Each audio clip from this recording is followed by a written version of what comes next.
by starting GIS Day in 2012, right? And we make an endeavor every year to celebrate this GIS Day in future as well.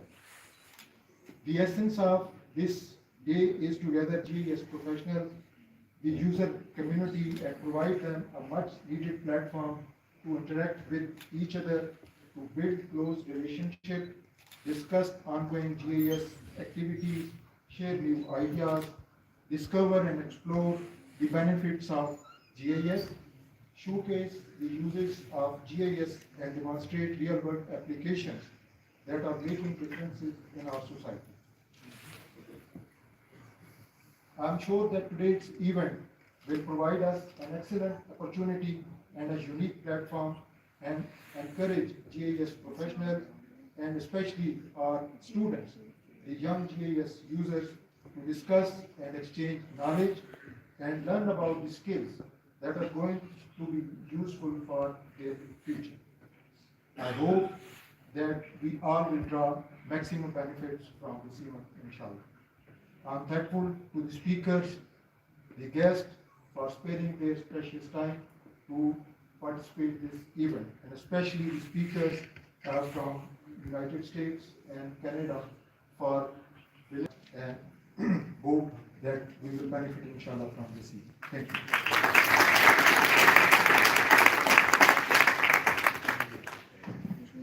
Thank you, Dr. Jas, for these words.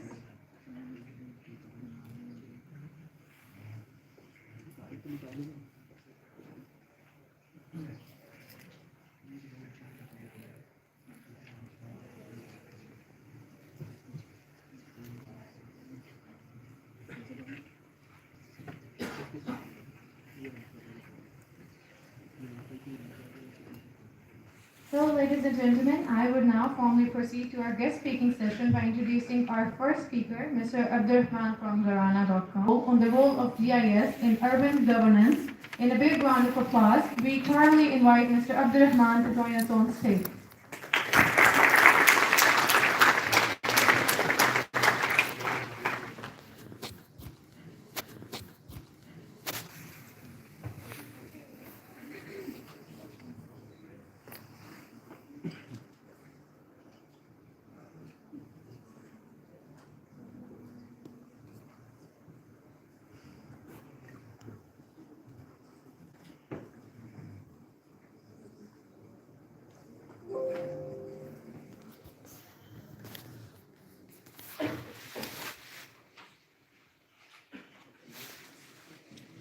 Bismillahirrahmanirrahim.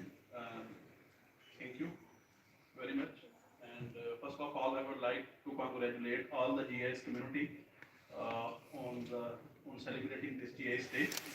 And as by profession, I am not GIS expert, so I would talk. I am by profession, I am an urban planner. But during my whole research and while I was working with LDA and different local bodies, the importance of GIS can never be ruled out. So I would talk more about the interaction and application, real world application, how GIS is transforming this real world and what is its role in decision support system.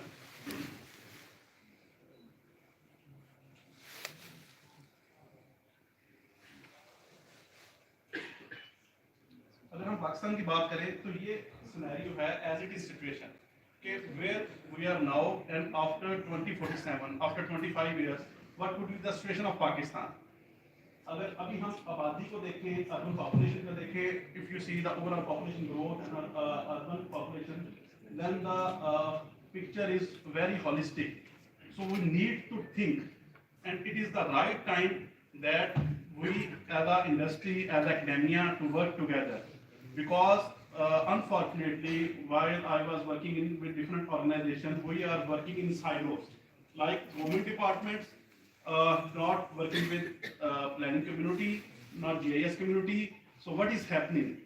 We don't have any accurate data. So due to the absence of data, we could not reach to the conclusion. So if you see that after 25 years, Pakistan,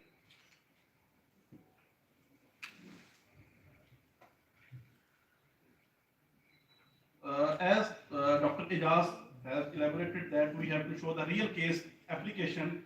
So we have more than 100 GIS experts, town planner, urban planner working together for the last 5 years on this assignment. And we have, you can say that there are 4.5 million polygons that have been digitized all over the Pakistan in planned area. And as a reference, I will present the Islamabad situation.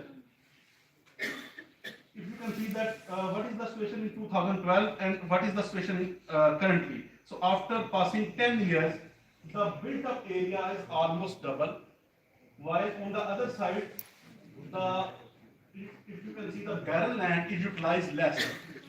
Similarly, if we see the vegetative and agriculture area, that is also reduced. So this shows that what would be our priority and what we have done with our Islamabad city, which we proudly say that that is the only planned city of Islamabad. So that is the relative difference, how much we have consumed the land. As I said earlier, that we have digitized around 4.3 million polygons, and each polygons have 40 plus attributes. So the digital data, geospatial data shows that 7% of the Islamabad is commercial. So if as an urban planner, if you see that a city if has more than 5% of commercial area, that would be underutilized. So if you develop 100% of residential area, to feed that residential area, we need 5%. But presently we have more than 5%. That means all other future and new investment, where it will be go. So the data shows that we have to reanalyze our planning policies. We have to reanalyze our growth patterns according to our real need. That data shows that the colonization trend, and it shows very interesting trends that in case of Islamabad,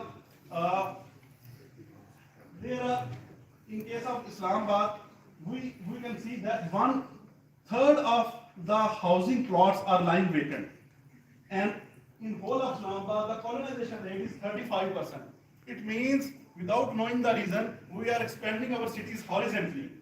That's why we are eating up our rich agricultural land, we are eating our rich forest land, but this data shows that still 35% of the Islamabad is colonized and 65% developed plot are lying vacant. So we have to develop infill development, we have to channelize, guide our government departments to use mixed use, dense commercial, mixed use residential, high-rise apartment living proposed in Islamabad and rest of the Pakistan. That is the scenario. Okay, what has happened in the past, leave it. Now we have to think for the future. We can see that 20% of the area is still available for future development out of 900 square kilometer in Pakistan. That is 24% of the Islamabad is 28% is planned area and 24% is unplanned area. The digital spatial data shows the importance that we strongly say that Islamabad is the only planned city of Pakistan, but still it has, respective to 28%, 24% still is unplanned. So that is the reality check. And still we have 20% area that is around 170 square kilometer. We have to save that area, we have to channelize that area so that for the best use. As I was seeing, as I was reading about the other panelists, they are more expert in remote sensing, so I will not talk about that. But when we apply land use value cover analysis, the result was very interesting that out of 170 square kilometer area, still there is 25 square kilometer area that is very rich forest area. We have to save that area. And we have to plan all our new development on the rest of the area. So, what is the solution at the end? What is the solution? We need based demand-driven planning support system, or we can say that decision support system.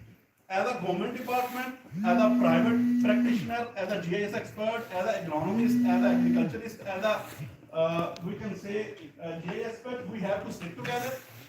We have to sit together, and we have to think collectively, because that is not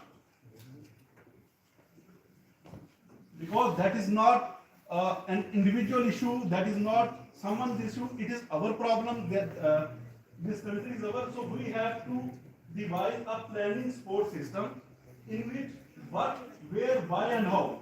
What it means that what land use we are going to propose. There should be a mechanism. And whenever there is a land, and at the back end there is some attribute possible use, without any human interference, without any political interference, we feed the data. We should have at the back end some expert who work together and utilize best remote sensing techniques, geospatial data, attribute data to reach the best possible solution. Like what should be the, and where it has to be, and why, and how. How is the solution? GIS-based decision support system. We have to go for it, whether we are going for a master planning of a new city, we are planning for a new city, if we have to go for regeneration project, if we have to go for upgradation of existing cities, there is no other solution but GIS-based decision support system. In Propshore, like Islamabad, we are going to plan to cover rest of Pakistan on the same analogy, and hopefully that data would be available for the academia, for the industry, and for the government department for the betterment of Pakistan. Thank you.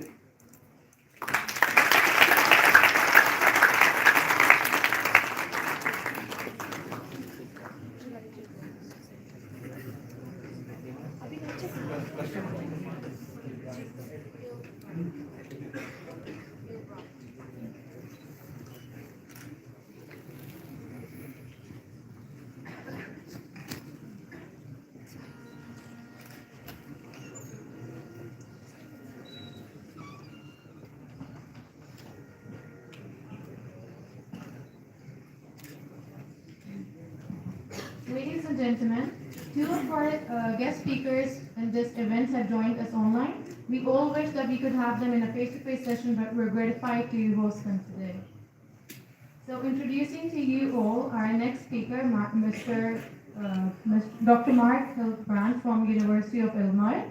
Dr. Mark Hildebrand is an associate professor at the Arizona State University. He did his PhD from Arizona State University in 1999. He has done his research and published numerous papers in the field of atmospheric pollution and climate change. His most remarkable publications include the effects of climate change in Kathmandu, weather station experiments for construction and geography, and thermally driven air pollution patterns in Kathmandu, and many others. So, respected audience, let's give a warm welcome to Mr. Mark. And Mr. Mark, the floor is yours now.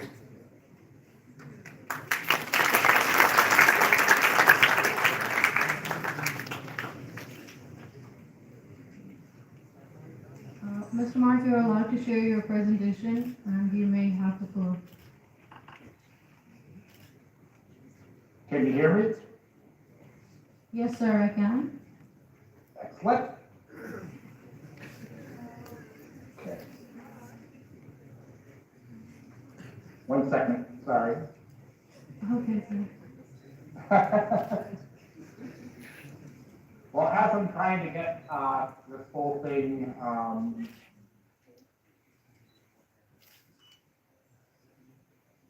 trying to share my screen. 1 second, I'm sorry. I apologize.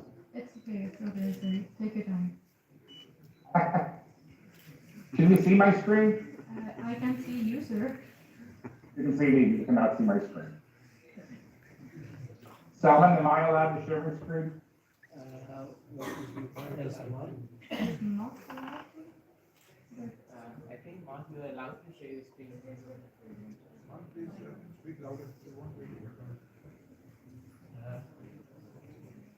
Hello, Mark. It's Iman here now. And you're allowed to share your screen though, but you have to probably click on the share icon at the top, and then it's going to show you your screen and window as an option.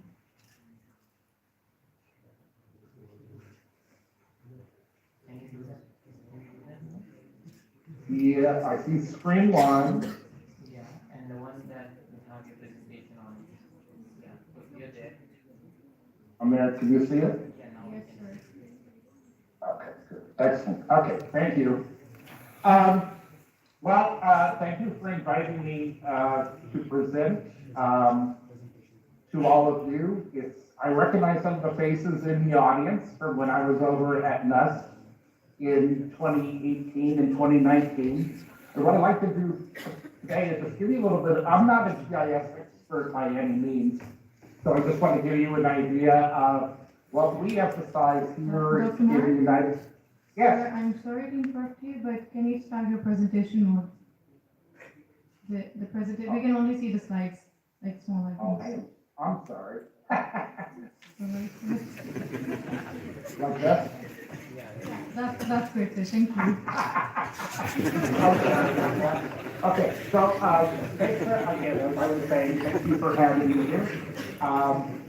What I wanted to do is to tell you a little bit, I'm not a GIS expert by any means, but I just want to give you an idea of what we emphasize at my university and what a lot of universities in the United States do. I have taught in the geography department. All of my degrees are in geography, and I look at, and I hope I don't insult anybody by saying this, but I look at GIS as a tool for analysis, for presenting information, and also for performing analysis. And one of the things we absolutely like to emphasize is that GIS can be used across a broad spectrum of subdisciplines in geographic study, and that can extend beyond just geography itself. But people who are interested in cartography, climatology, education, GIS analysis, urban planning, all of them can actually use GIS and have it be relevant to their careers. So one of the things we try to emphasize is that it's important for everybody to have a good sound foundation in their respective field of study, and then GIS can be used to apply the information that they are interested in analyzing for whatever their endeavor is. At our university, at Southern Illinois University, a lot of our graduates, we have one of the best GIS programs in the United States, and certainly in the St. Louis metropolitan area.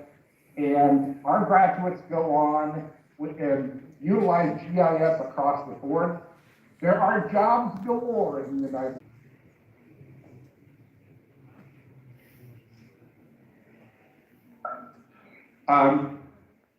Go back. So I'm in the central United States. St. Louis is right here. Chicago is right here. New York would be here. Los Angeles would be right here. St. Louis has a history of having some of the worst air quality in the United States.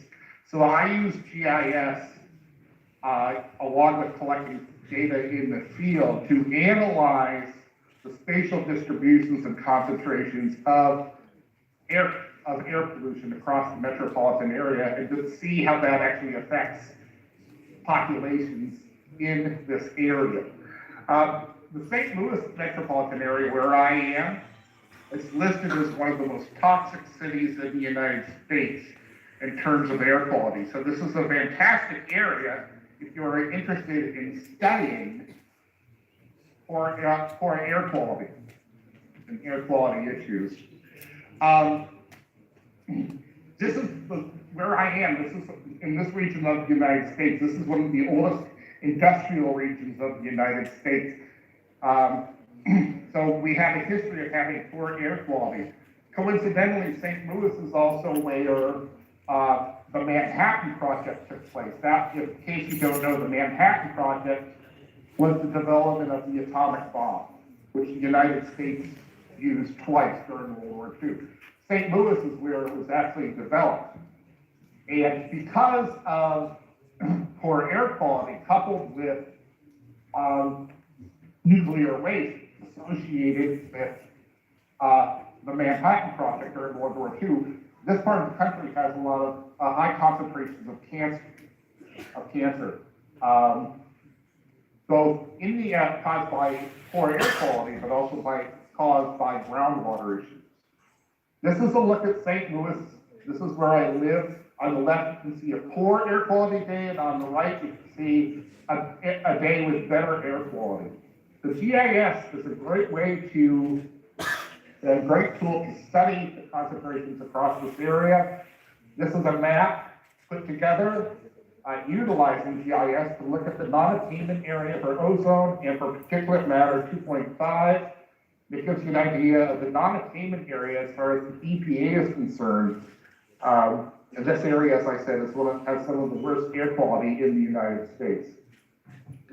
Just to give you an idea of how far GIS has gone, when I graduated with my doctorate in 1999, GIS was in its infancy. 1999 is when ARC was first introduced and first released.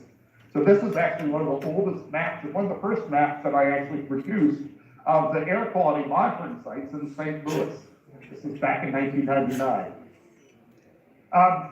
As I said, it's a great tool to study air quality, both in this area, but it also provides a great tool to study other health issues beyond just the United States and beyond just the St. Louis metropolitan area.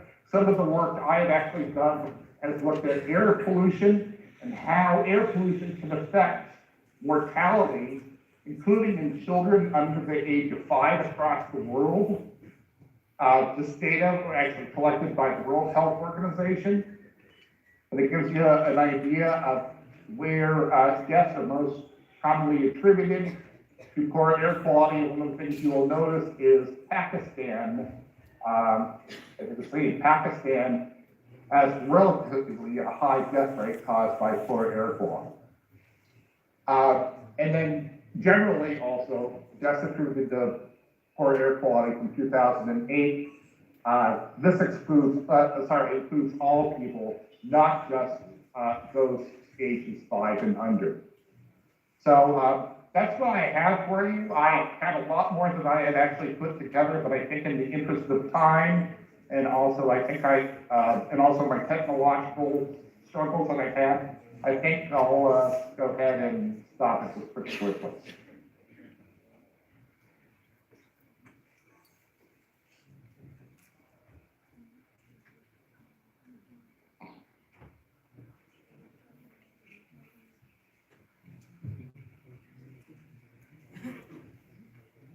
Okay? Salvin? Yes, sir.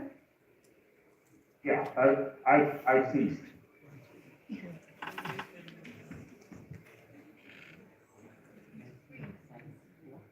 You're done, sir? Well, I think I had spoke, I was having technological issues, and I think I spoke twice. I froze.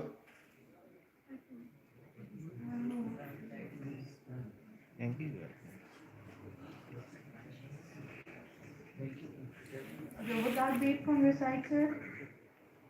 That is all. Okay, thank you so much for these words, sir. Okay. Thank you.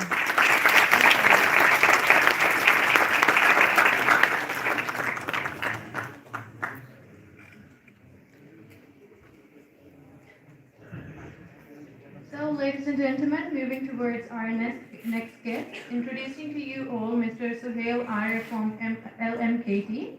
Mr. Suhail Arif is currently working as the General Manager GIS Consulting at LMKT. Our respected guest is principally known for his undertaken projects in USA, UK, Canada, Caribbean countries, and Middle East countries. His projects have usually surrounded around topics like geospatial data handling, immaculate methodology development, human resources development, and project planning, and many others.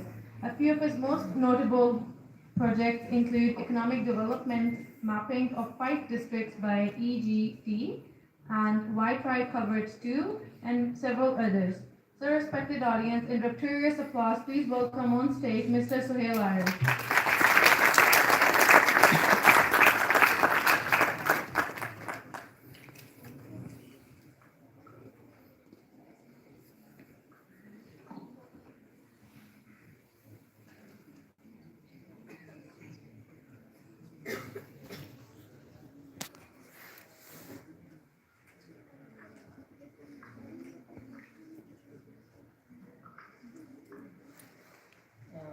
बहुत शुक्रगुजार मैं अपनी friend का जिन्होंने मुझे बुलाया। मेरा introduction जो है वो बहुत ज़्यादा एलेबरेटेड करा दिया है। मैं आप लोगों में से मैं कॉमर्स स्टूडेंट हूँ NUST का। 2005 मेरा बैच है और मैं काम कर रहा हूँ LMDC में। काफ़ी प्रोजेक्ट्स की बात सुनी है GIS, लेकिन मैं GIS एक्सपर्ट हूँ।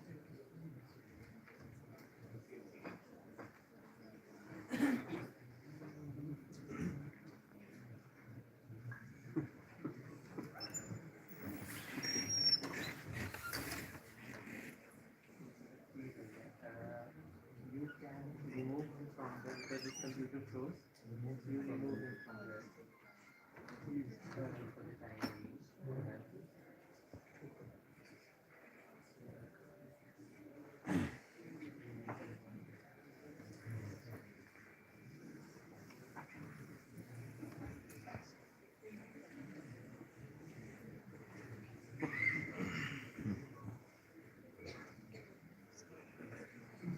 LMC was working in GIS field from 2008. काफ़ी ज़्यादा projects the government and private industry. मैं थोड़ा सा आपको brief दूँगा about the evolution of GIS, and then we'll talk about some of my projects very मैंने structure किया अपनी presentation in a different manner. I was not expecting it would be a lecture sort of thing. So let's be more interactive and be ready for some questions during the session. So we'll start with the evolution of GIS. As Mark was telling you, he was right. It's not an old field. It just started a few years back, and it started with the project-based approach. So we have our beginning from 1960s. So we have this diagram map, which is very famous for then we switch to aerial photographs or base map. And this is the type of GIS that is being implemented. It was implemented initially in projects, and then it was implemented in work groups, in departments, and then at enterprise level. And then it rose from there, and it's in the clouds now. So I hope you have seen all this during your lectures as well. In 1990s, there was an era when we started satellites, and there are a lot of satellites. Just changed the resolution from the to higher resolution. And then in 2000, we have location-based services offered by the mobile operators. These really GIS to the next step. And from 2010 onwards, we have a lot more. We have big data now, and we have artificial intelligence. There is one tool that is missing. I did not put in 2010 onwards, which also causes breakthrough in GIS technology. It's an instrument. Can anyone tell me? Satellites are there, mobile is there. What else is missing? It is used for collecting data and delivering messages.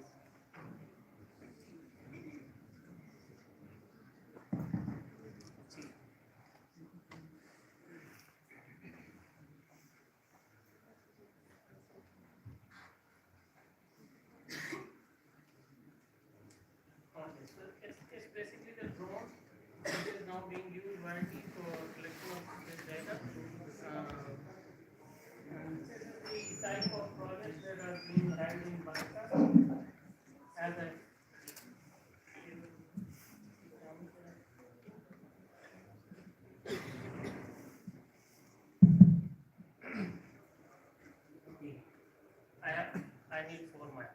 performed very well. So these are the type of projects normally handled in Pakistan, and I just portrayed the output here for you to understand it better. The project-based GIS is basically, it produces a static map, as you were seeing in Mark's presentation. It will just give you a map showing different themes, and you can analyze it. That is, most of the time, 75% of the time, the project-based GIS is implemented in Pakistan. The next level is departmental. When an entire department interacts with the GIS, and we have 10 clients, and the GIS is server based, it's not desktop machine based, and they all contribute to produce a dynamic map which is more useful than a static map. And the last stage is the enterprise. And you can see the percentage of enterprise is only 5%. We don't have enterprise GIS in Pakistan. You were just looking at the few of the carriers shown by Mark, and you can clearly see that in Pakistan, those departments are absolutely missing. For example, census is not hiring GIS people, and same as goes with the intelligence agencies. They are just taking in graduates from different universities, but not geographers and GIS, which is why we don't have an enterprise GIS implemented in Pakistan.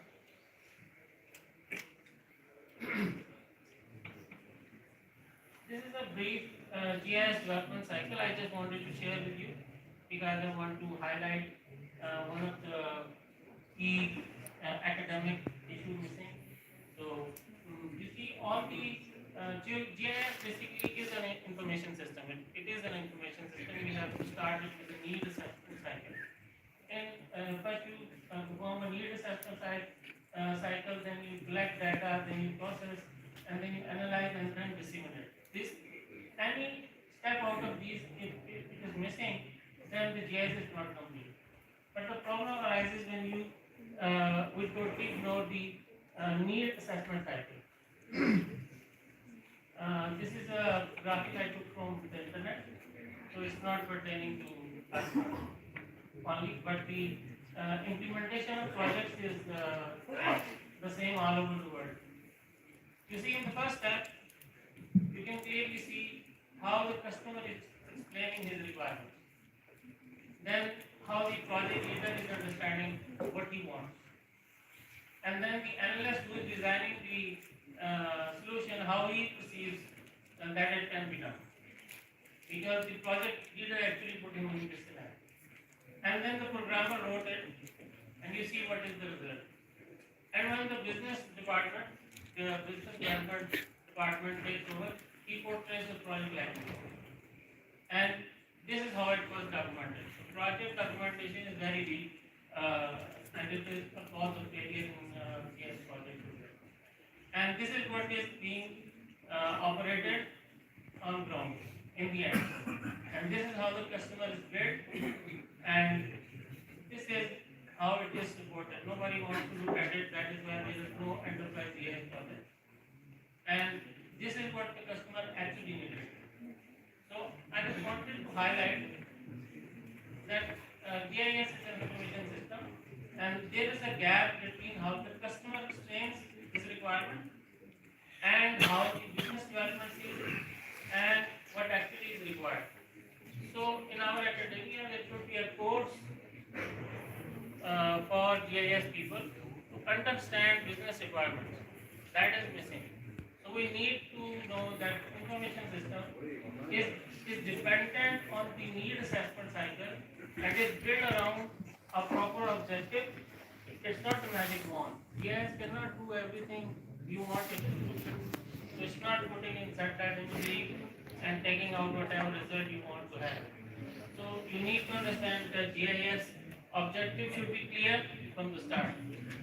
Now other challenges that we have in implementing GIS,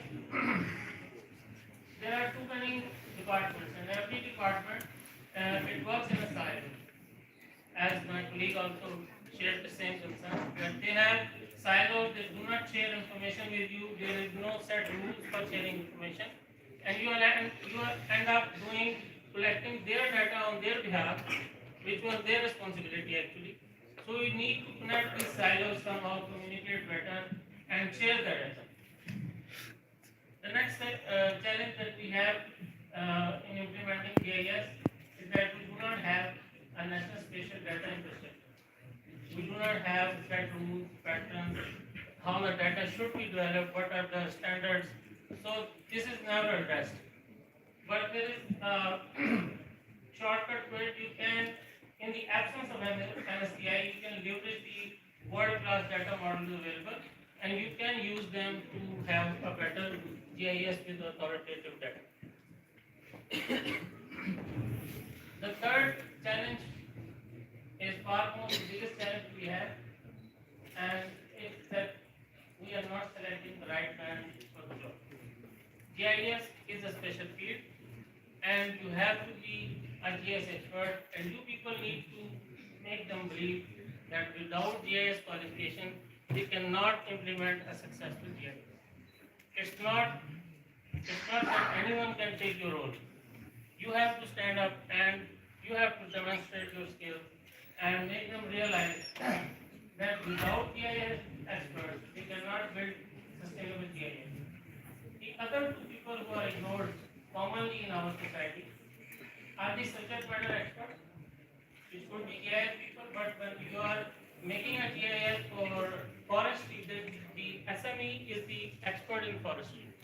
So you need to take advice from him while developing the GIS so that it can be successful.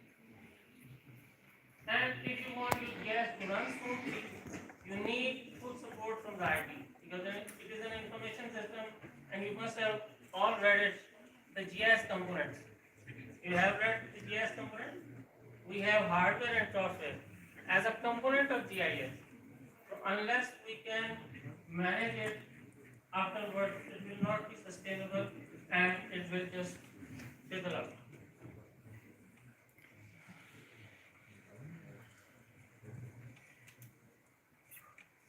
The next challenge is what type of GIS data that you require while building your GIS. What is the right type of data you need? Because most of the time we spend all our money for acquiring satellite images, which in most cases is not required. If you need just the latest, by the time you acquire it and put it to use, it will be a year old. So don't spend your money on acquiring satellite imagery, which is too costly, more than the project cost. 80% will go into satellite imagery and base map development. And both are the shortcomings that I have seen for my life, that these are the main point of failure for GIS. If we have a project for 2 years, we'll spend 1.5 years developing the base map, not the actual data which was required. We are collecting data, what type of building is there, what is it, commercial, residential, whatever, which is actually not required in our GIS. So be focused, and when you are there in the field, just select the right tool. Then we have, as we have in satellite imagery, we have free satellite imagery from GIS as well, as the OpenStreetMap. You can utilize them to fill in the base map quickly. Don't go for your own developed base map, which is not required. Then you move on to the selection of the software you will be using. There are 3 choices. You can go for open source and customize fully, and then you have an option like SDR, GIS, and ADAS, Imagine, Autodesk, Map, 3D. These are generic software which are used for GIS, but they are not domain specific. If you are working for a domain or if you are working for an industry, you need to take the choice of software for industry specific. Like RFM is used for utilities, and Synergy is used for electricity, and E again is used for telecom. So you need to select the right tool to build your GIS. These are the tools that are used to build the GIS. Then we come to the databases. A lot of resources are required to manage Oracle and acquire Oracle licenses. So you need to be mindful of the fact that you require these databases or not. You require special database or not. If you just want to store lat-long, you don't need special GIS database. If you are performing operations through the database, which are geographic, like containment and proximity, if you are performing them through the database, then you need a special database. Otherwise, you don't need a special database. You can work with personal queries, file your database. They all work. So these are the facts that you should keep in mind while implementing your GIS. These are very briefly my star projects. I cannot explain them all in this short time, but we started with PTCL in 2009, and they have been maintaining their GIS till now. We are in a service contract with them. They developed all their networks, fiber network, copper network, GPON, all is being done on the GIS maps. So they have a mobile application for their users, and whenever they lay their new lines, it is through GIS. They plan through GIS and they monitor through GIS. So they have a dedicated Oracle-based GIS used at their end. The other solution is for Agriculture Department. Agriculture Department Punjab. For this solution, they actually digitized all the village clusters around Punjab, and they have created two mobile apps, one for the farmer and one for the field assistant. So the field assistant just goes out and collects soil samples, so the Department of Agriculture can monitor the health of land throughout the problem. And there are a lot more like a call center and everything is blended in and distributed around the land.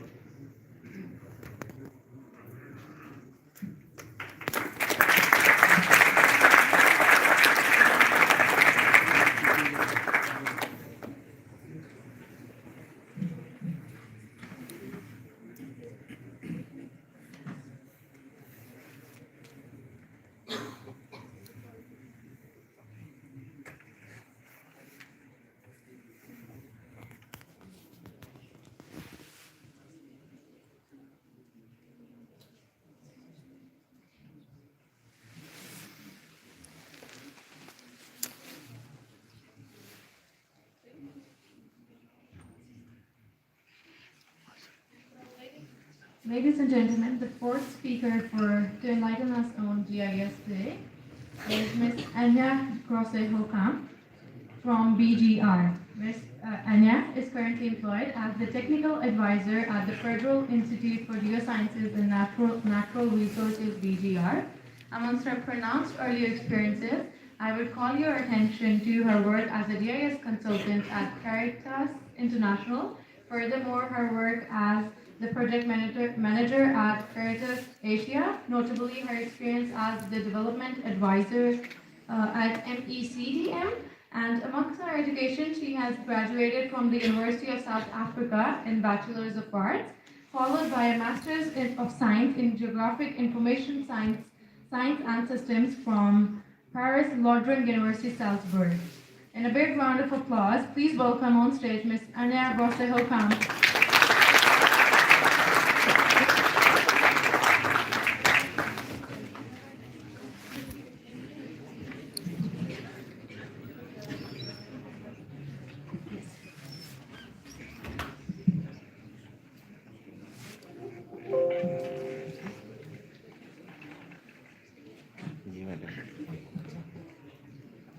वालेकुम सलाम मैं message कर देता हूँ total Thank you very much. Good morning, everyone. Can you hear me? मैं आपको number Oh, well, thank you very much for having me here. It's a pleasure and an honor to speak at NUST University. My name is Anja Grosse-Hochkamp. I'm from Germany, and I'm here in the role as the technical advisor for the German Federal Institute of Geosciences and Natural Resources. I will try to keep it short, but the presentation, or what I will speak about, is a short introduction of the Federal Institute and what we actually do here in Pakistan, which is risk exposure assessment in the field of disaster risk management. So, BGR. BGR is the Federal Institute of Geosciences and Natural Resources. It's the central geoscientific authority. We are under the Ministry of Economy and Climate Change in Germany. And our mandate is to advise the German government on everything that has to do with geosciences, with geospace.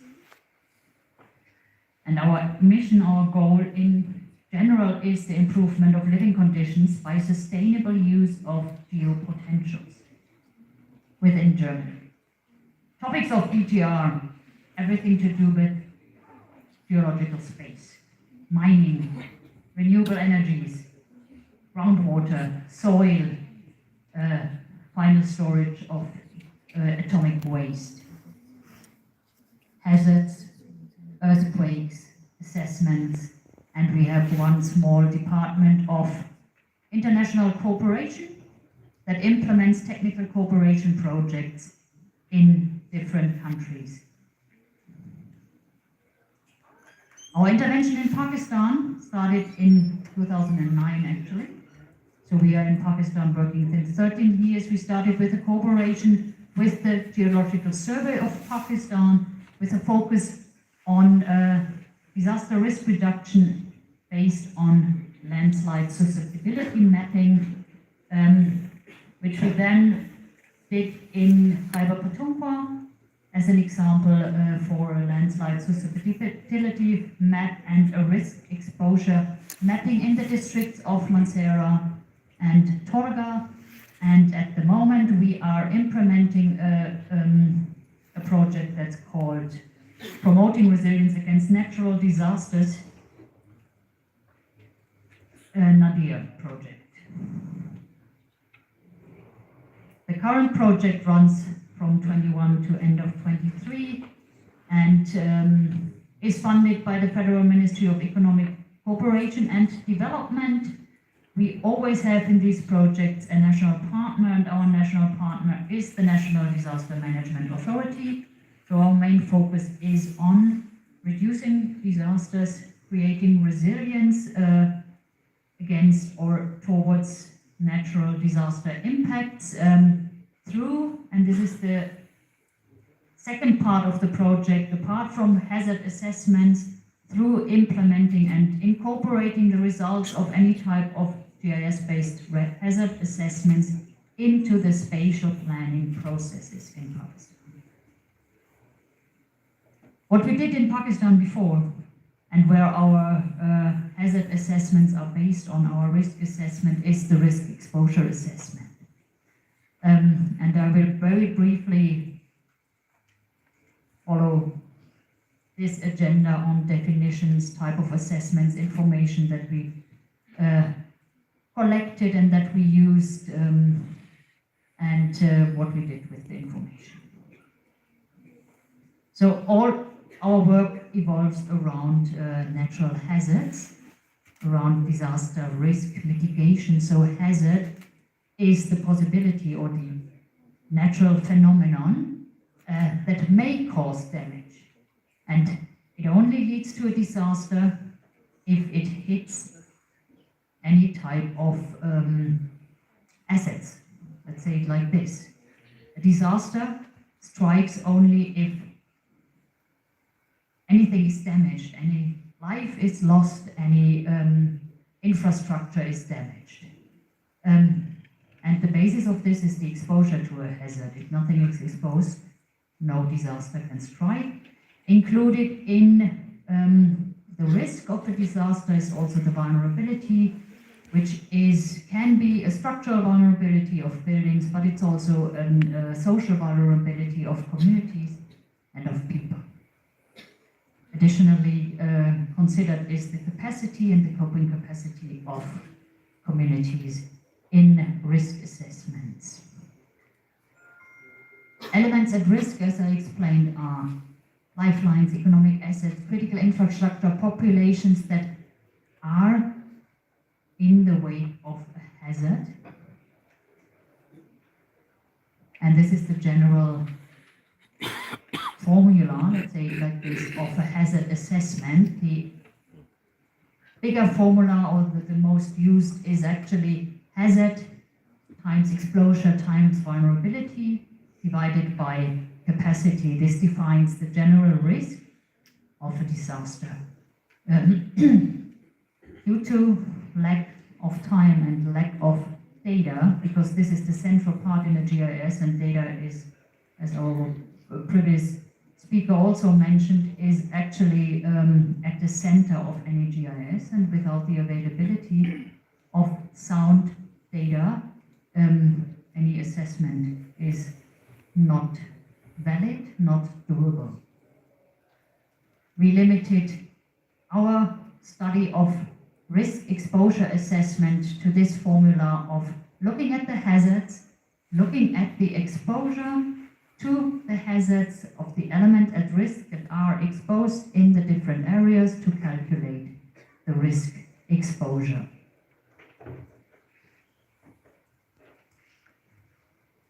In an international setting and in our previous projects that we implemented in different countries, we looked at a multi-hazard approach.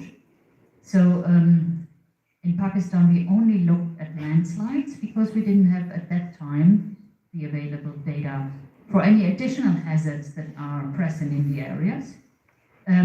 But normally, and what we do in our current project as well, is look as a multi-hazard approach. So landslides, for example, which is our expertise, they are not present in silo.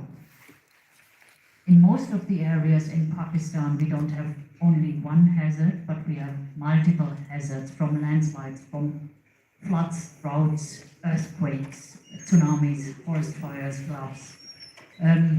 So if we look at the multi-hazard approach, we will, and we have to consider all the different hazards that are present in the area we look at, and we have to do assessments based on sound data. What we did in our risk exposure assessment, we looked at baseline information, we collected hazard and susceptibility information, and we looked at the elements at risk to calculate the vulnerability.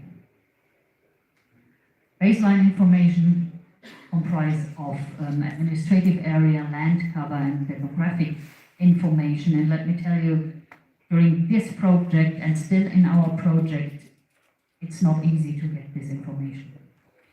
As the previous speaker mentioned, there is no national spatial data inventory, and there is no culture of exchange information, of exchange data, and this is really a lack of any type of sustainable development that is based on GIS, that is based on urban planning as well, and this is based also on, or that is also true for disaster risk management. Baseline information, administrative area. By the way, this also, the lack of data starts with administrative areas, because at a certain point, if you go to the lower levels, you've got different data sets, no proper government endorsed data, and I'm speaking about government endorsed data because I'm working with a government organization, and they don't use any type of open source data, but there is no proper administrative data set that is valid for the entire country.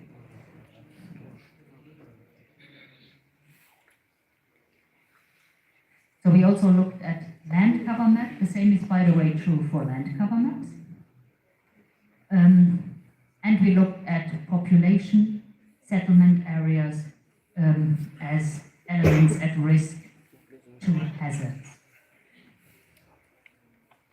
This was one of the core parts parts of our work the hazard assessment for landslide susceptibility in the district of Mansehra and Torgar in Khyber Pakhtunkhwa.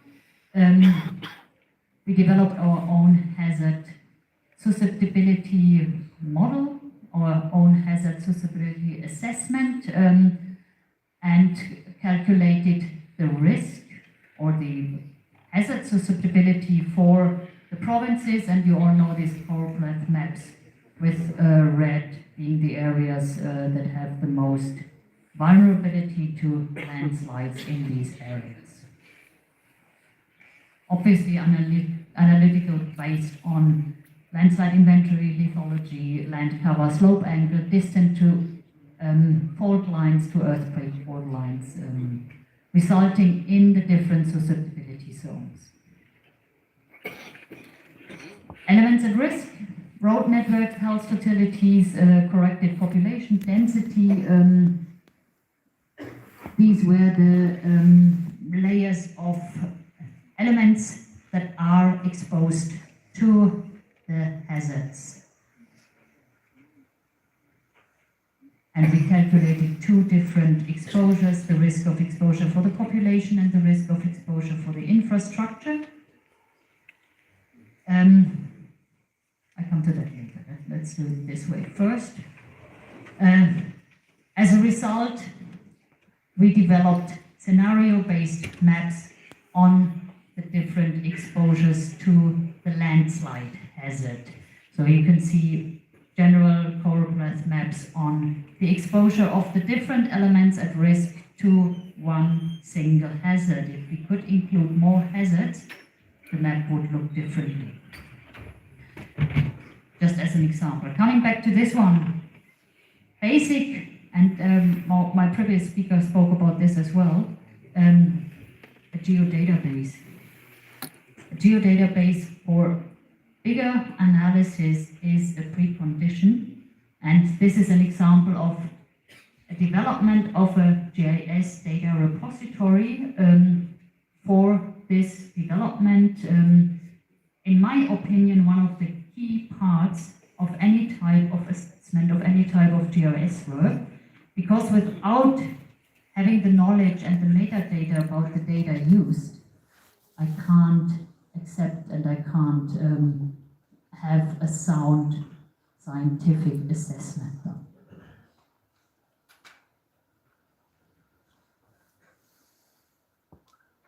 Uses of these risk exposure assessment, obviously, in mitigation planning for disaster risk management as a central part of our work at the moment. Examples, but I want to come to this actually, because this is our current project, and we want to have all this risk and hazard information that is conducted and that is collected in this country, and this is much more than we did obviously with PGR.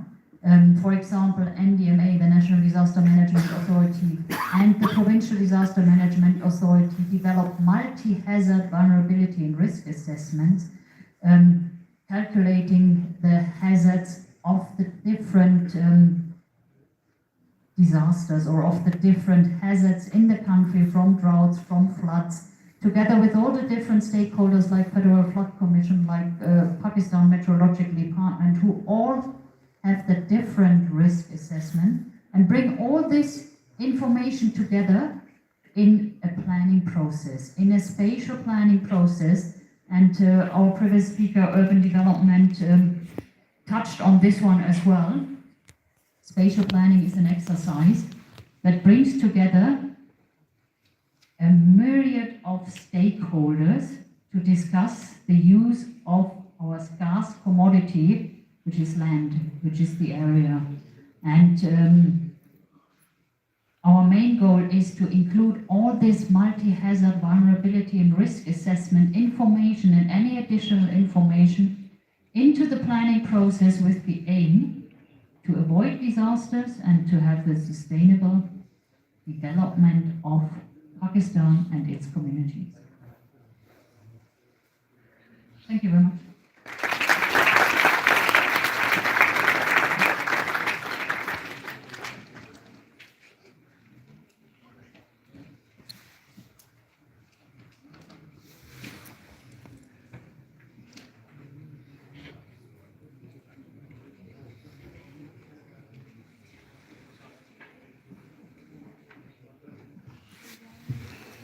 ladies and gentlemen, moving towards the next guest of this event, Mr. Sajid Sardar, retired brigadier from Tech GIS Private. Mr. Sajad Sardar is currently working as the MD Bukhari Group Chief Executive Officer at Tech GIS Private.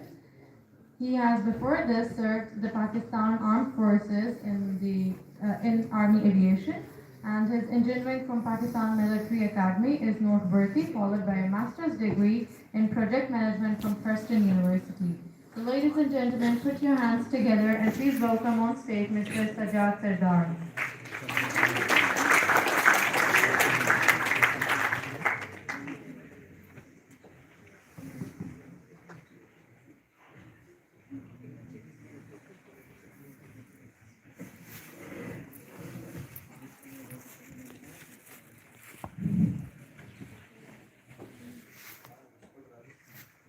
Honorable Dr. Ijaz, can you hear me on?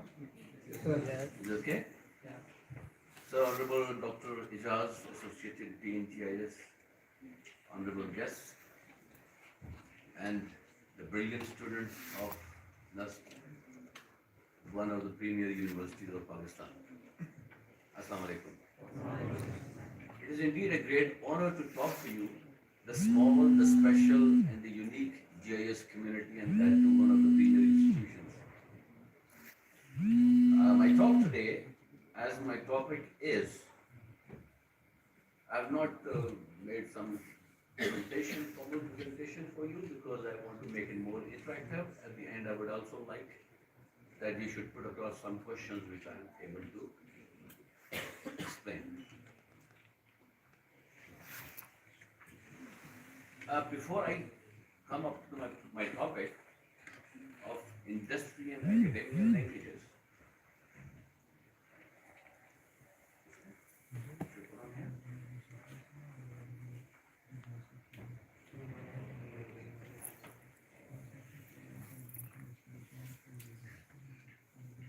thank you.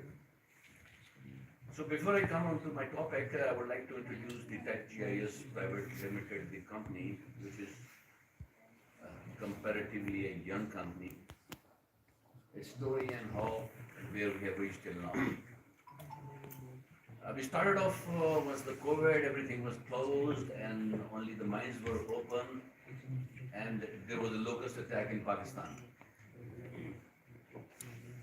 The group of friends, we sat together and we thought that locust can be eliminated and prevented with the help of technology. We worked hard on that, and after work of about 2 to 3 months, we were able to create a project. A project which was presented to the Ministry of Science, the Ministry of Agriculture, and also at a combined meeting at the National Locust Control Center in Islamabad. Well appreciated, but once it was being appreciated, the locust went away. So good or bad, the business opportunity was lost, but an avenue was opened, and we thought to come into the GIS field because what I understood, the limits of GIS is only limited to the imagination, and imaginations has no limits. This is what I understood. I am not a GIS professional, just an entrepreneur, a user you can say, or a kind of a businessman, but this is what I have understood the power of GIS. Okay, down the road, we were able to do one very important and the big project in the country, and that was the cadastral mapping of the state land. We, along with our sister company, Railway Services, we were able to do the cadastral mapping of 7 divisions in Punjab and 1 division in KPK. Virtually the 60% of the project allocated to any of the companies, including the urban unit and others in the country. That gave us a very special edge into the cadastral mapping because such big portion of the work has never been done by any company in the past. In addition to that, we are into the aerial photography, and we were able to do the aerial photography of Islamabad Capital Territory also for the CDA and the government of Pakistan. We are also venturing into the precision agriculture where we, one of the big giants of the country, we are working the model to prove the model on ground and also working with many partners that how we can make it a commercial and a feasible business in the environment of Pakistan. Okay, with this short introduction, I come to the actual thing, and that is the industry and academia linkages. What I understand, industry and academia linkage is that is to be able to utilize each other's resources, outreach, accessibility, specialties, come up with good research studies, carry out the innovations, and after innovations, the ultimate is the commercialization. These are the three areas which I primarily think these linkages and these collaborations can ultimately lead, and that is should be our mutual objective. Now, coming on to that, how we should be able to do that, while recognizing that this has been one of the weakest links in our system, in our part of the world, where, of course, in the developed world, it has been improved to a great degree. Industry and academia, they are basically interdependent on each other. And virtually it has to be. It has to be. Because till the time the academia does not link with the industry, it cannot get the growth, it cannot get the progress. All the students graduating from this university can't be accommodated by the public sector. And foremost, the public sector is largely the consuming part of the country, whereas private sector is the contributing part of the country, contributing towards the GDP. So that is the right course where the industry and academia get together, not towards the development of this community, development of the skill of this community, but also towards making things happen in a way which are ultimately contributing to the GDP as well as many other aspects of the country.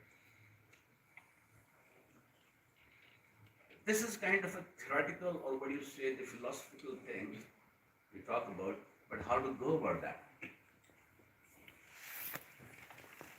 There has to be more interaction between the university and the academia. I would simply come on to my recommendation part because I would like to put across some question. How that can be created? One way, one recommendation. Whenever there is some study happening or some study is given to some master's graduate or MPhil or whatever,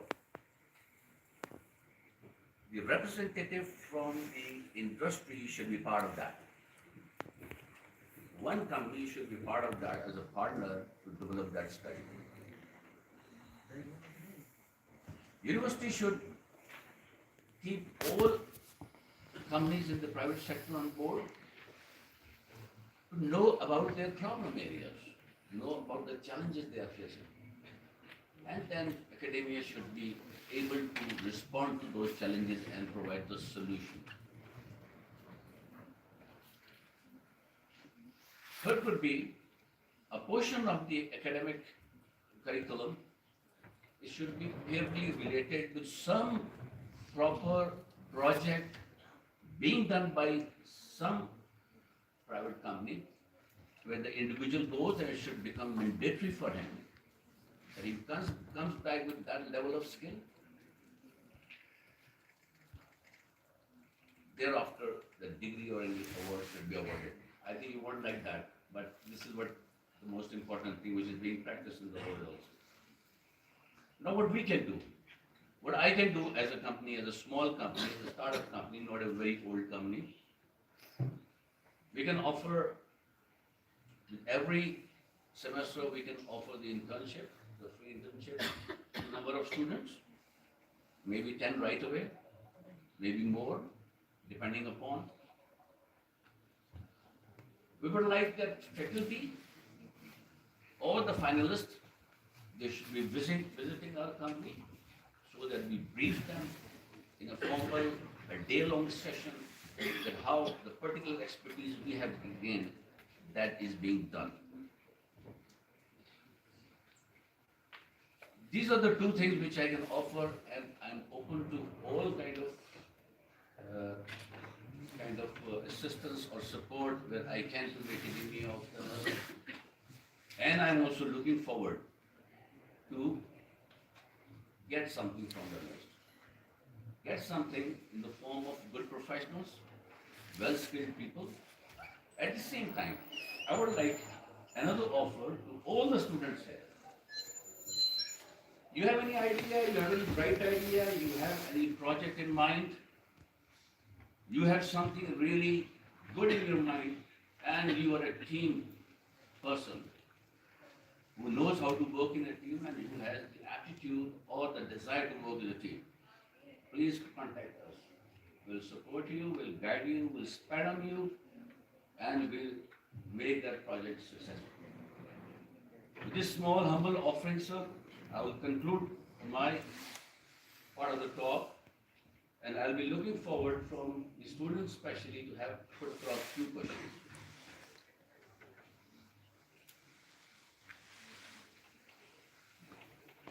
Anyone, please?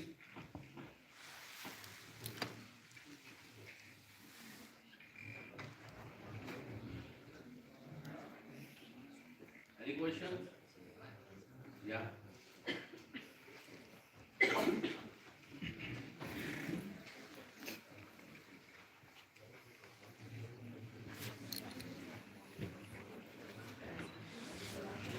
One.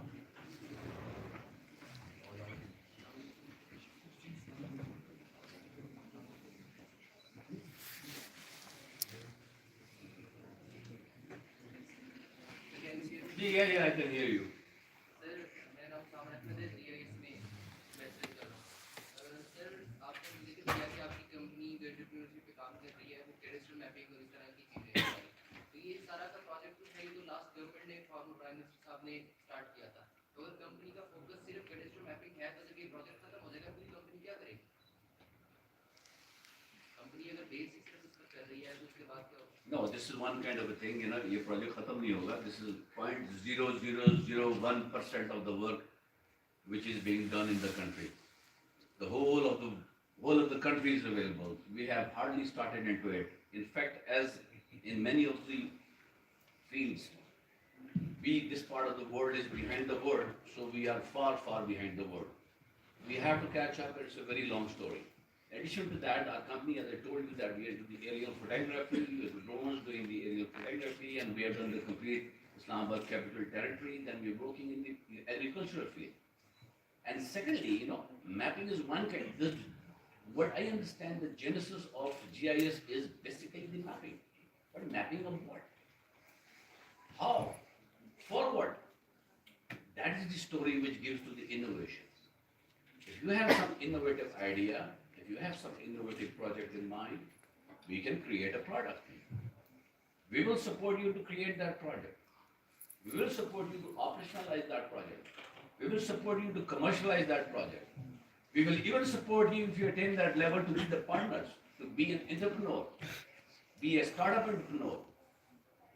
So there are many, there are many likelihoods. It depends upon that what you have to offer, and certainly we are open to many other things, which certainly works out once you get into the negotiation, discussion, you present your ideas, you present your skill level.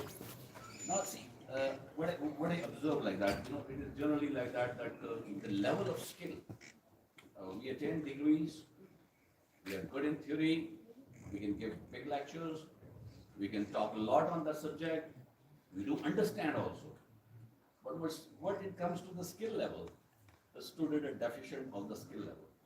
So that skill level can also be enhanced through this linkages, by strengthening of the linkages. Now in the Western world, it's a very common thing that you're studying in the university and you're doing some part-time job. Why not?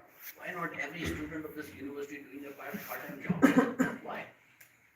Every student of you who are working, after, beside that, you should be having a job. Not only to earn, but also to expand your knowledge, to enhance your skill levels. So this is another advice which I would like to give to the student also, that you should practically get closer to these companies, sit over there, come to know You know, I give you a very crude example, very crude example. A crude example of my life, youngster like you, of course, I missed the university time because I was in the military, and military, of course, that is hardly a university.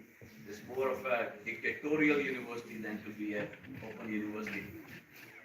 So once we passed out after training of 2 years, we became the officers. We thought that we know everything. But in fact, we did not know nothing.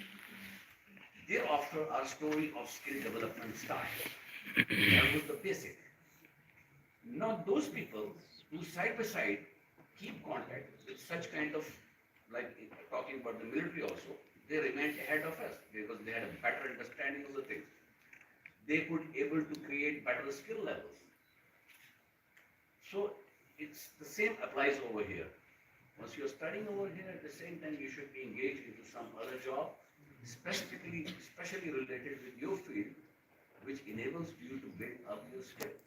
Because reading something, learning something, and then implementing something are two very far apart and wider aspects. Any other question, please?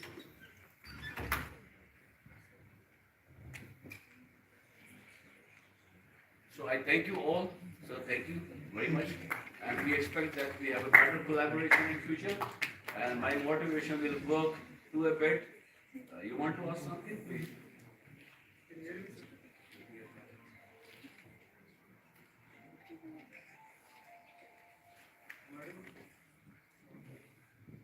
I can hear you. You can talk a little bit. My name is Wajis. I am a student of Bachelor in GIS. Sir, my question is that हमारे पास actually sir Pakistan की जो boundaries हैं वो अभी तक proper जो एक shape file है वो हमें मतलब कि allow सर पाकिस्तान नहीं करती. तो आप जैसे कि बता रहे हैं कि हम cadastral mapping करते हैं. तो ये सर हमें एक allow हम इस पे कोई proper एक लिखा हो तो जिसके बनिस्बत हम हमें allow करें क्योंकि इसके अलावा हमें fine पड़ सकता है क्योंकि आइन से सर है कि आपको fine पड़ेगा इसके अलावा अगर आप वो करेंगे. Frankly, this is a very purely very technical subject. I am not a very technical man, but just as I understand like that from your perspective, you know, in this we have started up, we have started up good in this field, and like there are many other things which are deficient, but step by step we will achieve all the things. Like we must have heard about the National Special Data Infrastructure. Dr. Ali is already working on that project. You know, he's working on that. Once that is finalized, many other aspects will be finalized. Then we'll come to know that how many organizations can intermingle, how their boundaries can be changed, how certain regulations can be changed. So certainly, the story has to start, and if you keep moving forward, then certainly there will be better results. Okay, thank you very much. I'm glad that you. Please. One question. You as a startup, and also the question from the student, we as BGR, we face huge problems that we want to work, that we do have the expertise, that we do have also the backup of experts in Germany. Problem is data availability. You as a startup and you are coming from the army side, it might be easy for you to get those data. Supaco, you know Supaco. And today have a huge pot of data, but they do not share the data. And also for all students who want to work in this field in the future, may have an own idea, may come up with a startup. In Pakistan, you can do nearly nothing because there's no You don't way have access to that. get these data. So the discussion about to change things, about to have a national data structure, and to have rules and regulation, who can access the data for cost or free of cost, that has to come now, not in several years, not doing some scientific research about that. Look around in the world, all other countries, nearly all other countries in the world have such structure existing. Go to America, data, everyone can use whatever he wants to use. Here, they tell me something about security. sorry, I get better maps from Google than I get from the state of Yeah. Pakistan. So, friends, Very well pointed so out. maybe that is something here for the university to have a meeting, have a conference about how to change the rules and regulations here in Pakistan for the better off of the country, for the better off of the students, for the better off of the future of the country. Very well pointed out, and thank So you I very do not know, much. maybe your experience, how do you get these contracts with the government? How do you get these data? Because a private company without any link to the army, I doubt. No, this is one kind of a thing. You certainly have that in various societies and all that. There are certain people who have accesses or something like who can open the doors and all that. That differs from society to society. Of course, it happens over here also. And as far as data is concerned, there are not proper regulations on that. So once there are no proper regulations and no coordination between different elements or different organizations of the country, then every organization becomes protective. Human by nature is very protective. What is in my pocket, I will never try to put in others' pocket. That's always a human instinct. So likewise, the organizations also behave like in the same way. It is only when you come to know that there is a requirement of this and there needs to be some regulation, of course. Security and all that, that remains paramount in any of the countries in the world, but yet we have to understand what is security, essential security, what is a non-essential security, and what is a nonsense security. But once there are no regulations, then certainly is nonsense, non-essentials and essentials, they get mixed up. So everything becomes security. You can't differentiate between those. So that's what I was mentioning, that this work is on onto the NSTI in Pakistan. And there's a consultative group working. Even one of the members is from this NUST also. So we hope that we end up somewhere better. At least there will be input of all the organizations into that. When did this work start? Which one? NSTI. When did this work start? So you know something inside. So we have to talk in private. They're going to finish the program. We have to talk in private. Then we can share our sorrows together, Right. Thank you very much, gentlemen. And I will just conclude with this, university and academia. You must have heard that story of blind and the lame man. अंधेर लंगड़े की कहानी किसने नहीं पढ़ी थी? Haven't? None? You have not heard? Okay. During my time, it used to be one of the curriculum in the primary classes. The blind and the lame man. Blind man could walk fast, and the lame man was intelligent enough to see. So they were in the jungle, and the jungle caught the fire. They had to save their life, and they had to reach a destination to save their life.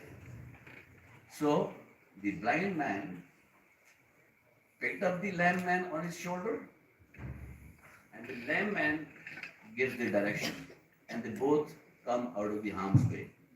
This is the relationship between the academia and the industry, and virtually it is the relationship of every human with each other. Everybody possesses, every organization possesses certain strengths and weaknesses, every individual possesses certain strengths and weaknesses. We have to take advantage of each other's strength, and we have to cover up the weaknesses of each other. Thank you very much. Thank you very much.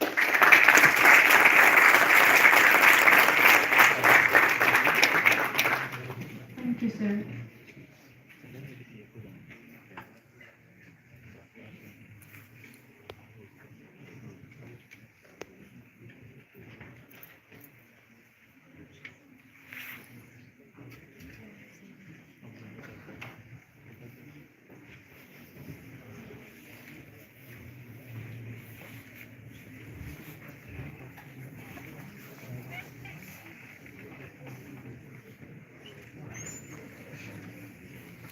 So, ladies and gentlemen, the sixth guest of this event, joining us virtually, Dr. Hamid Mahmood. Dr. Hamid Mahmood has worked has worked in research and technical programs on hydroinformatics and information technology for over 20 years. He holds a master and a PhD degree in remote sensing and GIS from Asian Institute of Technology (AIT) Bangkok. He has worked on technology transfer projects in more than 15 developing countries. So, ladies and gentlemen, please give a warm welcome to Mr. Hamid Mahmood with a big round of acclamation. And Mr. Hamid, you have the floor now. Thank you so much. Can you hear me? Thank you. Thank you for the opportunity to present at the GIS Day. And again, I apologize that I'll not be able to bring in any localized context to the discussion.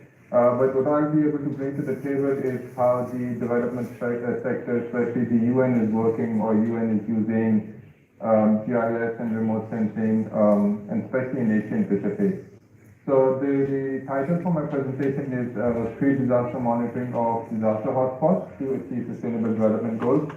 A little bit about my organization. I work for the UN ASCAP. ASCAP is the Economic and Social Commission for Asia and Pacific.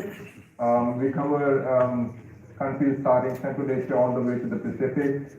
And I work for the space application section, where we deal with the space technologies, and we try to develop tools and applications that can help the decision makers in our target countries to make actionable decisions.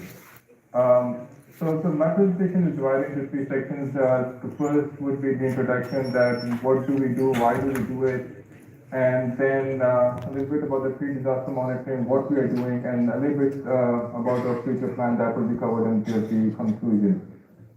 We can keep it dynamic. If you have any questions, just raise your hand. I cannot see the hands in the room, but then again, if you still have questions, I hope the moderator can just prompt me, and I can take care of the questions. So before I go into the introduction, I dug up my old photo library, and I pulled up this picture. So this is the IGS building from 2012. So this is 19 December 2012, and this was the first GIS Day we organized. I believe Dr. Jaz was there. So it's very heartening to see that we are celebrating the 10th GIS Day, and there's a continuity of the tradition, something that we started for the first time in Pakistan. So yeah, a little bit of history. So I was part of the first one, and it's good to be part of the 10th GIS Day at IGIS. Okay, back to what we're doing at UN. So at United Nations, we basically deal with the Sustainable Development Goals, which all the member states have agreed upon. There are 17 SDGs, and out of those 17 SDGs, if you look at the ones related with disaster risk reduction, there are 10 of them which are directly or indirectly related to DRR. And if you look a little bit deep into that, 25 targets from those 10 SDGs are connected to the disaster risk reduction. So what this means is that whenever there's a disaster event in a country, at least 10 of those SDGs in that country is impacted. For example, the recent floods in Pakistan, they impacted the food security, the health sector, as well as the education and the poverty-related indicators. So a disaster would have a ripple impact in a country, be it water-related disaster or any other kind of disaster. When we talk about the space applications, we need to look at the faucet for the space application. What is generating the majority of the data that is giving birth to this space application? If you look at the active satellites, there are around 6,000 active satellites right now. If you combine both active and inactive satellites, the number comes up to 10,000 odd. Out of that 10,000 odd, usually 6,000 are active, which are transmitting or receiving data from the Earth. And from these 6,000 satellites, if you look at their application, then around 22% are related to Earth observation. So if we look at those 22% satellites which are related to Earth observation, Earth science, or space observation or space science that contribute data to remote sensing and GIS applications, we see that we generate around 100 terabytes of data every day. That's a lot of data. And again, this is where the problem is that on one end, at the faucet side, we are generating huge amount of data sets, but at the sink side, which is at the consumer side, we're not using the data. The data is available to us. So there is a data overflow problem. And then again, that was again witnessed during the floods in Pakistan, that in the immediate aftermath of floods, the space agencies and the DMAs and PDMAs, they were flooded with the satellite imagery and information. So there was an information overflow. And what was lacking was the consumption of data sets at the consumer end. What we're doing, or what we're trying to do at the UN or the UN-ESCAP specifically, is that we're trying to improve the data consumption in the disaster management cycle. So this is what a typical disaster management cycle looks like. You have a response, post-disaster, and pre-disaster cycle. Currently, what's happening right now is that your data is only being consumed in the immediate aftermath of the disaster, and it goes till the assessment of the damages. The rest of the three cycles are completely empty when it comes to satellite data consumption or GIS or remote sensing. And this is what we're trying to improve, that if we enrich those cycles with the consumption of remote sensing data, we do believe that we can improve the resilience especially the global south. And I'll come to that later on in my presentation, that how do we improve resilience when we talk about enriching the data management cycle. Now going to the applications that we're developing. So the basic idea behind the applications that we're developing is that we're combining our remote sensing and GIS with the destructive or data technology. If you look at UN-ESCAP specifically, our agenda or our mandate comes from the Asia-Pacific Plan of Action that's been endorsed by Pakistan as well. And that defines what we need to do in the region. And the theme for this 4-year term is Space Plus, Future for Earth, which drives the adoption of data technologies and disruptive technologies in addition to GIS and remote sensing, to develop solutions which solve problems in global south. So specifically for this project, what we did was that we started using big Earth data with cloud computing with an aim to reduce the cost in trying to generate flood maps or inundation maps. But before we go there, I'm just going to give some insights on the kind of applications or tools that are being developed in the development sector. As you would have seen in the presentations that were presented today, the one done by Arif Saab and also by other presenters, that the focus is on nowcast. Most of the applications that we try to develop is under nowcast. We want to know what's happening right now. Even if you pick up your phone and you look at your applications, there would be a weather forecasting application or air quality monitoring application which will be giving you the nowcast information. Because of the advent of the artificial intelligence and machine learning, there are applications that are going towards the forecasting side. So these are the two major kinds of applications that are being developed. But what we're doing at UN or UN-ESCAP is that we are going for hindcasting applications, that the applications that can look in the past. But the question would be that why do you want to look in the past? Why hindcasting?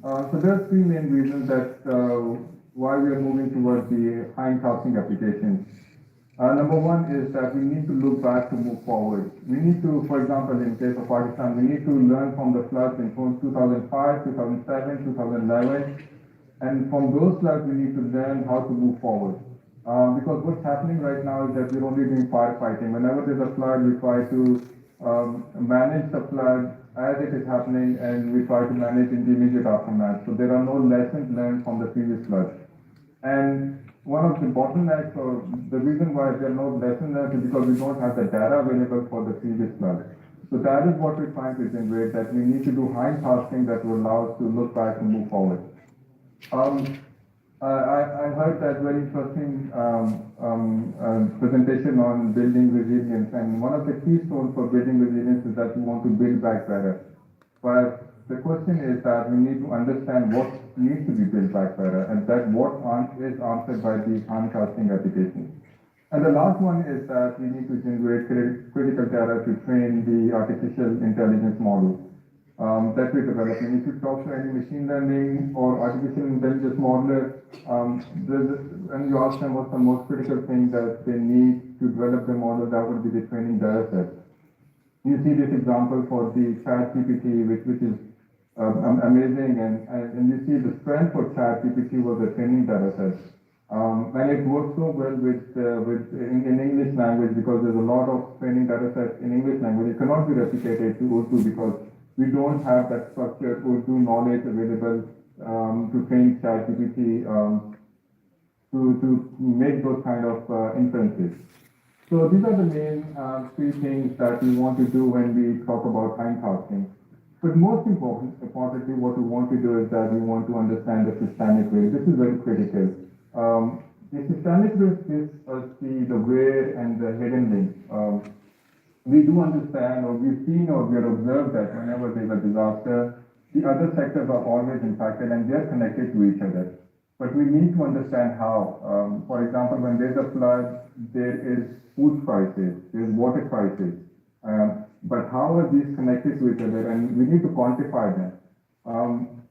Again, referring back to these floods that happened in Pakistan, everybody said that, okay, there is going to be food security issues, but nobody was able to quantify that, okay, how much of the wheat are we going to, how much shortage of the wheat is going to be there, or how much food shortage is going to be there in general.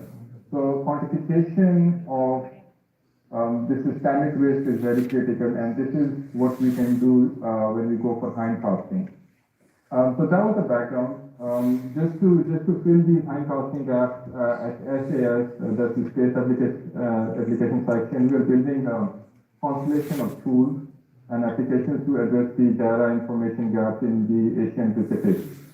This year we have developed two applications. The first one is the flood hotspot mapping, and the second one is the wildfire hotspot mapping. The reason being that these are the two most these are the two disasters which have the highest impact in Asian Pacific.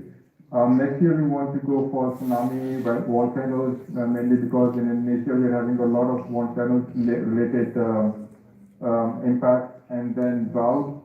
It's something that we are working on, but because drought is always slow moving or slow inside disaster, and again it spreads over a number of years. So it's a little tricky to do hotspot analysis for drought. And then you also want to do avalanches. What I'll do now is that I will show you the one of the tools that we have developed, the flood mapping tool. So when we started the development of the flood mapping tool, the objective was to develop a web-based quantitative tool that's replicable and it can spatially map any flood even from 1984 to present. 1984 being the reason that the Landsat archive starts from 1984. And it should be available to the end user without any bottleneck. For example, right now, if you're not using cloud computing and you're using software like NG and other, then you need to complete the whole data engineering cycle, that you need to download the data, clean it up, load it up on your hardware, compute it, and then get the output, and then send the output to the end user. So we wanted to avoid all that cycle. What we wanted to do is that a policy maker or a decision maker comes in, sits on a computer, opens the browser, and then he or she should be able to generate a map on the fly. Based on this, we developed a methodology, which was pretty simple. We came up with a data cube, and based on the pixel frequency containing water or non-water pixel, we were able to classify a pixel as a permanent water or temporary water. This methodology is available as an open access publication. It's available on NDPI. I can share the link to the publication after the presentation. The model was implemented in Google Earth Engine. It is a pretty small model. You can access it on floodmapping.inway.unv.edu. It was, sorry about that. It was listed in the 2022 UN Climate Change Innovations Compendium, and it also won the 2021 Popular Science Best of What's New Award. If this tool is available right now, you can go and you can check it out. Just a little bit about the technology stack. For those of you who are in the want to know about the technology stack that we use, so we're hosting it on Google Cloud. The reason being that it's based on Google Earth Engine, so it was easy for us to integrate with the Google Cloud and then also to enable the data downloading functionality. For the base map, we're using the Mapbox. It gives us a base map as well as the 3D services. As part of the 3D services, you also get the a building footprint, and you don't have to render them yourself. So it comes to Mapbox, so there is no lag or jitter effect. So once the tool was out, we started the validation exercise. We completed the validation exercise primarily in the global south, and we received an accuracy of 82%. But we did realize that there were some areas where it was not performing very well. And on investigation, we found out that the reason was that in some cases, the data stack was not dense enough to classify a pixel as a temporary or a permanent water. And then that is where we decided to go for the second phase of the tool, where we have included the Sentinel, both the active and passive data to make our data cube a little bit more dense. And that is what we're launching in I would say in the last week of December. So the flood hotspot mapping tool is coming out. What we've done is that in addition to mapping in the data area of flood, we're also mapping the hotspot. So for example, if you define an area of interest in Punjab or in Balochistan, and you give it for a time period like 3 years, and then it will tell you in those years which area has a flood hotspot. And then based on that, you can start designing your policies or decisions around that. It's a replicable tool. All the scripts and the publications are available through the GIS repository. And it's free, and it's the data doesn't come with any strings attached. It's freely available to you. And the another thing that we've done is that because we were using both active and passive remote sensing, we have added the ability to map new floods. So this is also a nowcasting application. So we've covered the nowcasting and the handcasting. What we're trying to do next year is that we will integrate it with the socioeconomic data, and we'll come up with a flood risk prediction tool. We do understand that the results will not be as accurate as the one presented in the presentations earlier, but it would be a good base map or a good starting point or the seed data for the decision makers. The output would be a 30-meter base resolution level, and then again it will be free and to use and download the data. We have started calibrating the model. I have some results that I can show you right now. So this is for one of the floods that happened in 2011 in Thailand. This was Chiang Mai. So what we've done is that we have integrated the socioeconomic data, we connected to the buildings, and then we overlaid over the flood maps that have been integrated. So rather than looking at the risk at a district or a town or a province level, where the whole province or a district is colored red and colored as a high risk, what you can do right now is that you can look at those risk areas at a street level, and that is what we recognize, that the risk exists at a street level, and that is where we need to handle it, and that is where we need to address it. So yeah, this is pretty much what we're doing. Coming to how you can contribute, I'll share the link to the internship opportunities that are available at ASCAP. So we invite internships from all over Asian Pacific. We would love to host students from NUST, specifically IGIS. There are different departments and sections that are working at ASCAP, which are hosting students right now. My section would be announcing the internships in Feb. I will share the advertisement with Dr. Salman and Dr. Ejaz, and they can share with the students. And then I'll definitely try to help the students prepare them for the interview as well, and just give them some insights that can better prepare them for the internship exam as well as the interview. I'll share this link as well, and I'll also share the link for the presentation. With that, I come to the end of my presentation. The floor is open for questions, and once again, it's a pleasure to be part of GIS Day. I wish I was there in person, but hopefully next year we can plan better. Thank you.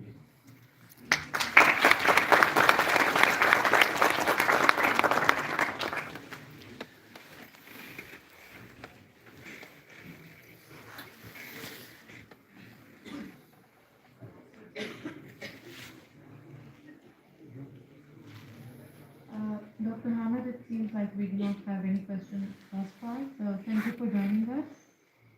Thank you. Thank you, sir. So, ladies and gentlemen, I would now request the Principal Ski, Dr. Muhammad Irfan, to please join us on stage and to hand over the souvenirs to the respected guests of this event.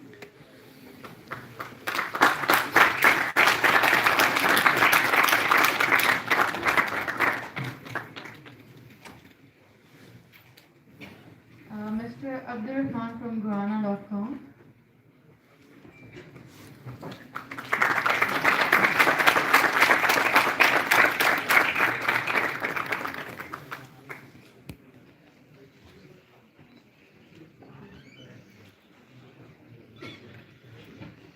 Thank you, sir. Followed by Mr. Suhail Ayer from LMKT.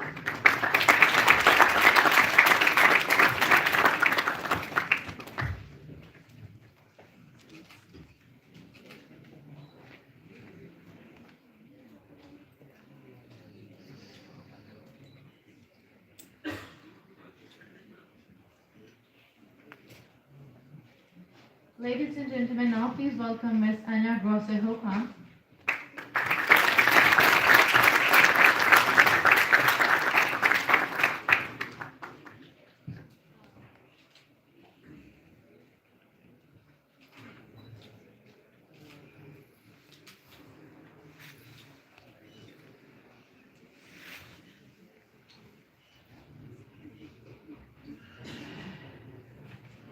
Ladies and gentlemen, now please put your hands together for Mr. Sajjad Sardar from GIS.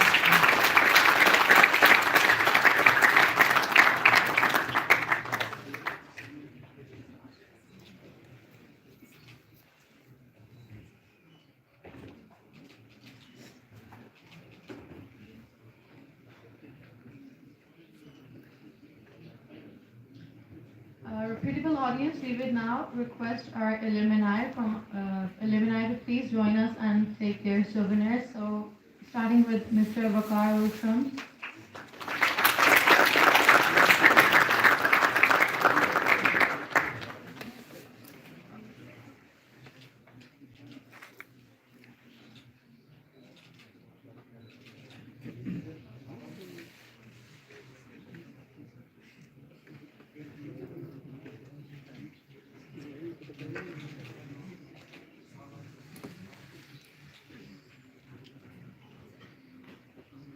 And Mr. Haris Fawad.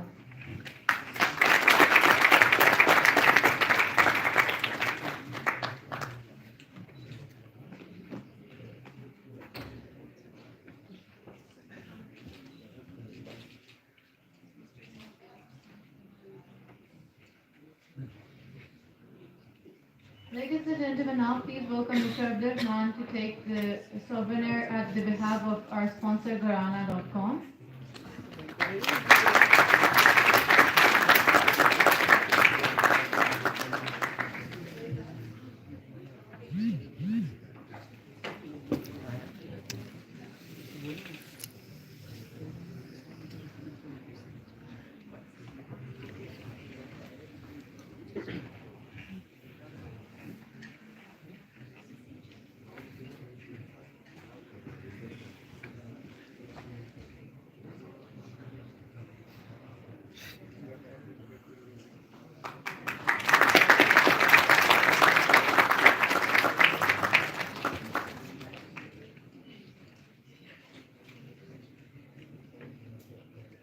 I would now request the guest of this evening to please join Principal Ski and Associate Dean of IGIS for a group photo.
ladies and gentlemen, to raise the awareness of GIS throughout the educational sector, we this year held a poster competition in which numerous students participated. After a thorough analysis and a careful evaluation criteria, we have chosen the winners of poster competition. I would request the principal ski, Dr. Muhammad Irfan, to please hand over the certificates as well as the prize money of the winners. Ladies and gentlemen, in a big round of applause, the third position has been secured by Shada Nasser. Please give her a big round of applause.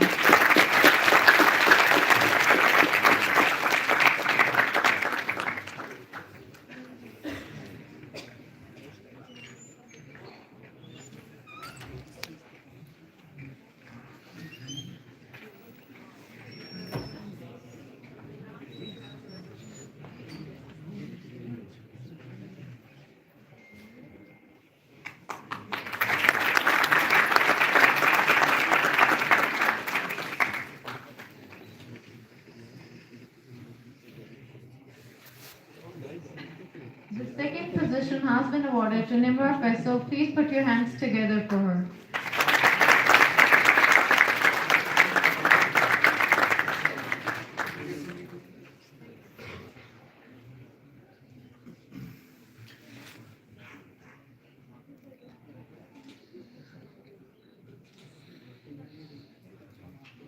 Finally, the most awaited position, the winner of the poster competition is Hira Han. Please give them a big round of applause.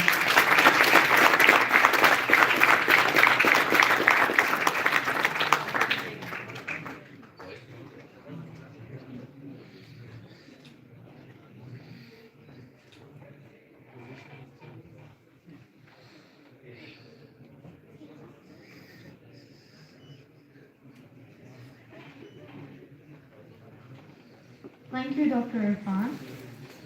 What an interactive event it has been. Yet again, Deb Dengamon stated, and I quote, "The application of GIS is limited only by imagination of those who use it."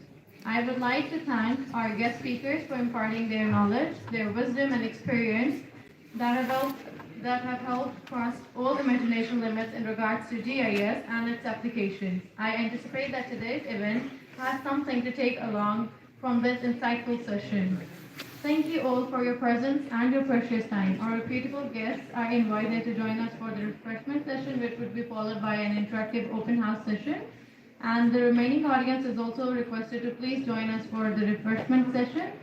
As for the IGIS students, they are requested to please reach the hall at 12:30 p.m. after the refreshment session for the alumni panel discussion.